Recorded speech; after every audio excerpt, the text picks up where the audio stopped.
e conta também que Palmeiras e Botafogo rejeitaram um show que o São Paulo aceitou e que já rendeu polêmica no Morumbis. As últimas do mercado, bastidores, finanças e informações importantes sobre Edinaldo Rodrigues e a CBF. Fala aí pessoal, sou Jorge Nicola, bem-vindos a mais um vídeo do canal. Sempre bom ter vocês por aqui sem perder tempo. Só pedir para deixar like, se inscrever no canal e ativar as notificações. Bora falar agora sobre Carlo Ancelotti, o técnico italiano do Real Madrid. Decidiu colocar um ponto final em relação às especulações de que pode ser técnico da seleção brasileira. Ele foi perguntado sobre o tema e disse, abre aspas, eu já respondi sobre a procura do Brasil. Não serei eu que pedirei para deixar o Real Madrid. O que o Carlito Ancelotti está deixando bem claro? Que só sai do Real se for demitido. O problema para a seleção brasileira é que o contrato do treinador italiano só se encerra em 30 de junho de 2026, um pouquinho antes da Copa começar. Dessa maneira, fica muito difícil imaginar que o Ancelotti pode ser técnico da seleção, especialmente porque o Real Madrid não parece fazer questão de demitir o treinador italiano. Vale a lembrança de que o Real é segundo colocado do Campeonato Espanhol com reais chances de título. O Real está nas quartas de final da Champions, na final da Copa do Rei e ainda disputa o Super Mundial de Clubes, vaga que ele conseguiu graças ao título da última Champions League na Europa. Só para completar, dentro da CBF existia a expectativa de que uma investigação com direito a julgamento contra o Carlito Ancelotti lá na Espanha, por conta da não declaração no imposto de renda de 1 milhão de euros que ele recebeu, que tudo isso poderia obrigar o Ancelotti a deixar o mais rápido possível a Espanha. Mas não é essa a realidade. O Ancelotti admitiu em um tribunal que acabou não declarando isso como por um equívoco e houve um acordo entre as partes. Não vai haver necessidade, obviamente, de uma prisão, embora o Ancelotti tenha sido condenado a uma multa milionária. Hora de falar sobre a farra de Edinaldo Rodrigues à frente da CBF. Havia contado para vocês com exclusividade na semana passada a respeito das mesadas pagas às federações e dos mensalinhos, os salários a que têm direito os presidentes de federações, certo? O pessoal da revista Piauí preparou uma matéria bem grande, que aborda esse tema, além de outras novidades. As principais revelações, exceto as que eu já havia contado, é de que o Edinaldo tem gastado bastante, com gente que também não tem nada a ver com a CBF. Quer um exemplo? Durante a Copa do Mundo do Catar, o Edinaldo levou cerca de 49 pessoas para o outro lado do mundo, sem qualquer relação com a entidade ou confederações e com tudo pago. Direito a voos internacionais, hospedagem. Um desses representantes, um desses convidados, chegou a contar com um cartão corporativo que tinha uma diária de até $500. Mas os casos mais graves vêm agora. A esposa do Edinaldo, por exemplo, teve 37 mil reais de despesas. Todas as despesas da família do Edinaldo foram pagas pela CBF. Depois o Edinaldo disse em entrevista à revista que fez questão de ressarcir a CBF. Mas teve um deputado federal e sua esposa que custaram à entidade máxima do futebol 364 mil reais.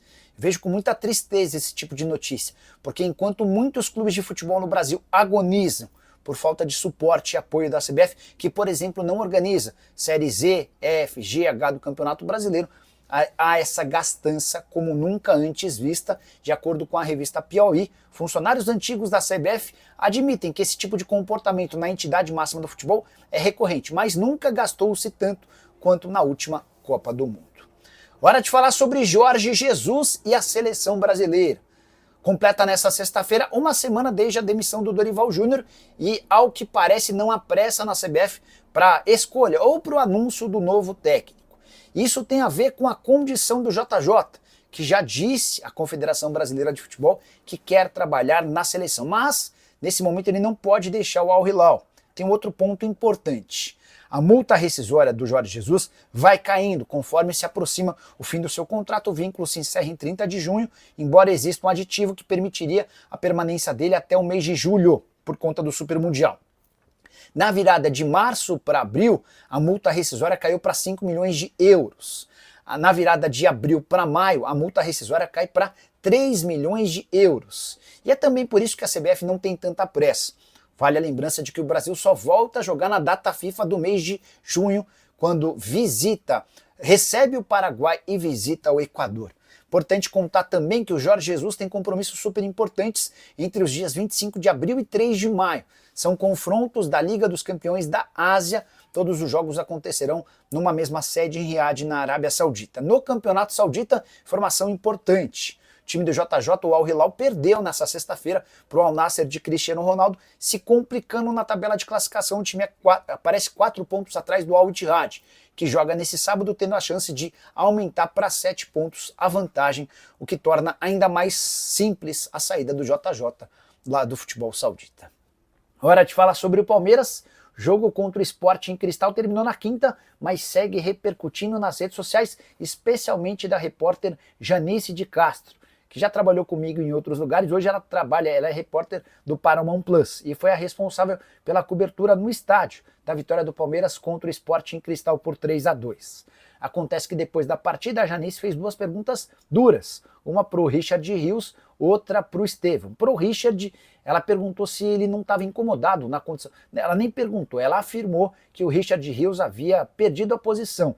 E o Richard ficou bastante incomodado, afirmando que não há titulares nem reservas. Já em relação ao Estevão, antes de fazer a pergunta, a Janice havia colocado que ele não marcava gols em clássicos. A repercussão entre torcedores do Palmeiras foi gigante, tanto que as redes sociais da Janice foram invadidas por torcedores alviverdes. Até fui checar em uma dessas redes, a média de comentários nas postagens dela não ultrapassa 100 comentários por post. A última, com a foto dela lá no estádio em Lima, no Peru, já tem quase 1.700 comentários. Grande parte de torcedores do Palmeiras reclamando, mas bastante gente a elogiando pela coragem e firmeza nas perguntas. A questão que eu deixo para você, a Janice mandou bem ou acabou passando do ponto? Use o espaço para comentário e registre a sua opinião, beleza? Fala pessoal, tudo bem? Vamos falar das principais notícias do Palmeiras relacionadas desses últimos dias aí. O Verdão começou a semana com o pé direito na Libertadores e já está se preparando para mais um desafio no Brasileirão. Então pega a sua bebida, o seu café ou a sua Coca-Cola e ajusta aí o fone e vem comigo para conferir o que rolou nessa semana, cara, que é a vitória na Libertadores contra o Sporting Cristal foi a primeira grande notícia da noite do dia 3 de abril. Mas quem repercutiu forte no dia 4, o Palmeiras estreou com vitória na Copa Libertadores em um jogo eletrizante no Estádio Nacional de Lima, no Peru. O Verdão bateu o Sporting Cristal por 3-2 e não foi uma atuação de encher os olhos, mas o resultado veio. E isso é o que importa. Estevão abriu o placar no primeiro tempo, Piquerez ampliou. Na etapa final, o Richard Rios, nos acréscimos, garantiu os 3 pontos depois de uma reação do time peruano, que marcou com Pretel e Tavera. Apesar de alguns sustos, o Palmeiras mostrou resiliência e largou bem no grupo G, que ainda tem Cerro Porteño e Bolívar. Abel Ferreira, como sempre, foi cobrado por mais, mas a torcida saiu aliviada com a vitória fora de casa, tá? E o Palmeiras não perdeu tempo, né? E depois de voltar do Peru com os 3 pontos na bagagem, o elenco já estava na academia de futebol treinando para o próximo desafio. Nada de descanso para o Verdão. O foco agora é a segunda rodada do Brasileirão contra o Sport, que acontece no domingo, dia 6, às 6h30 da noite, horário de Brasília, na Ilha do Retiro. O clube até postou nas redes sociais: descanso? Não sei o que é isso. E é assim que a gente gosta. Com esse elenco mostrando garra, compromisso, a gente fica numa expectativa que o Abel ajuste o time após a atuação irregular na Libertadores e venha com tudo para somar mais pontos no Campeonato Brasileiro. Vamos falar sobre reforços e desfalque também que está para chegar aí no Verdão. Vamos lá, o que acontece? Sobre o elenco, vamos lá. Segundo a Itatiaia Esporte, o Palmeiras ganhou 2 reforços importantes, mas também sofreu uma baixa para o brasileiro. Os detalhes ainda estão sendo acompanhados, mas a torcida já está de olho para saber como isso vai impactar o time contra o Sport.